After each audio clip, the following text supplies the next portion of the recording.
တကဘာလုံးကိုအင်တာနက်ရရှိအောင်ဘယ်လိုမျိုးချိတ်ဆက်ထားတာလဲကျွန်တော်တို့နေ့စဉ်သုံးနေတဲ့ network internet system တွေကလက်ရှိမှာတစ်နှစ်တစ်နှစ်လူသုံးပိုများလာပါတယ်အခုချိန်မှာတော့ internet တွေဟာလူတွေအတွက်မရှိမဖြစ်ဖြစ်လို့နေပြီးခလေးကစလူကြီးဆုံးအဆိုပါ network တွေကိုအသုံးပြုလို့နေကြတာပါအဲဒါကြောင့်ပဲ internet program တွေကကြီးမားလာခဲ့ပြီးလူအများရဲ့အာရုံကိုဖန်ဆားလို့နေတာဖြစ်ပါတယ်ဒီလို internet လောကကြီးကကြီးမားကျယ်ပြန့်လာတယ်ဆိုတော့လူတွေကသိကြပေမဲ့ဒီ internet စနစ်တွေဘယ်လိုလဲပတ်နေလဲလို့မေးရင်တော့သိတဲ့သူကနည်းပါတယ်ဒီကနေ့ဗီဒီယိုလေးမှာတော့ internet ဆိုတဲ့ system ကြီးကိုလူတွေလဲပတ်အောင်ဘယ်လိုမျိုးစီစဉ်ထားကြသလဲလူအများအတွက်မရှိမဖြစ်လို့တော့ပြောရတော့မယ့် internet cable တွေကိုဘယ်လိုမျိုးချိတ်ဆက်ထားသလဲဆိုတာကိုသိရဖို့အတွက်ဗီဒီယိုလေးကိုစုံထိအထူကြည့်လိုက်ကြရအောင်ပါကမ္ဘာတွင်းလုံးမှာရှိတဲ့ internet cable တွေကိုအများစုကတော့ပင်လယ်သမုဒ္ဒရာအောက်တွေမှာမြှုပ်ထားကြတာဖြစ်ပါတယ်အဆိုပါရေအောက် cable တွေကိုတော့ကုန်းပေါ်မှာရှိတဲ့ internet station တွေကနေတဆင့်ထိန်းချုပ်ပေးထားကြတာဖြစ်ပါတယ်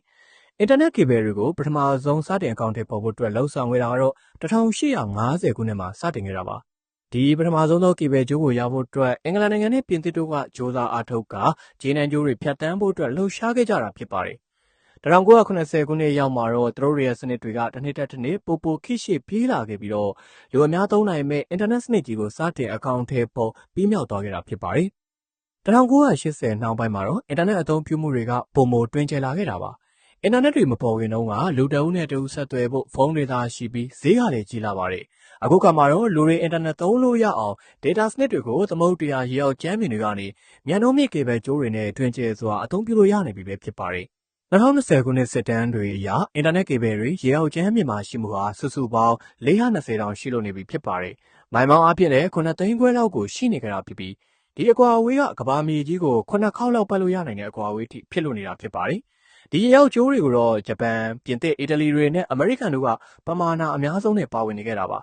ဒါအပြင်အမေရိကန်နိုင်ငံကကုမ္ပဏီကြီးတွေကလည်းရေအောက် cable ကျိုးစနစ်တွေမှာပါရင်းနှီးမြှုပ်နှံကြတာဖြစ်ပါတယ်ဒီကျိုးတွေဖြစ်ဖို့ကတော့ polyester plastic fiber သတ္တုမြေတွေနဲ့ခိုင်ခန့်မှုရှိအောင်အထက်ထက်နဲ့ဖုံးအုပ်ထားကြတာဖြစ်ပါတယ်အလဲပိုင်းမှာတော့အရေးကြီးတဲ့သတင်းတွေကိုပို့ပေးနိုင်တဲ့ fiber ကျိုးကိုထည့်ထားတာပါဒီ fiber ကျိုးတွေကိုတော့သက်ဆိုင်တဲ့နေရာတွေသမုဒ္ဒရာတွေကိုသင်္ဘောတွေနဲ့ချကြရတာဖြစ်ပါတယ်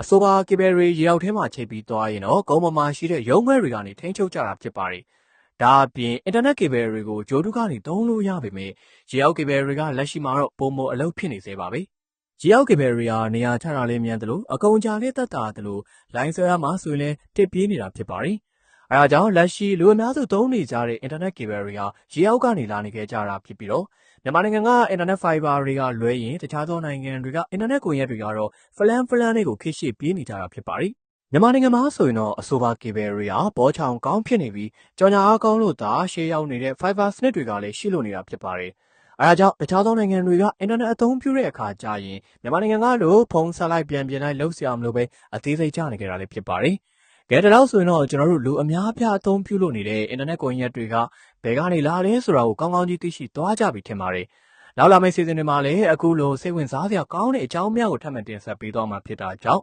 channel လေးကို like and subscribe လုပ်ပေးသွားကြပါအောင်နော်။အဆုံးထိအားပေးကြတဲ့အတွက်အားလုံးကိုကျေးဇူးထူးပဲတင်ရှိပါရခင်ဗျာ။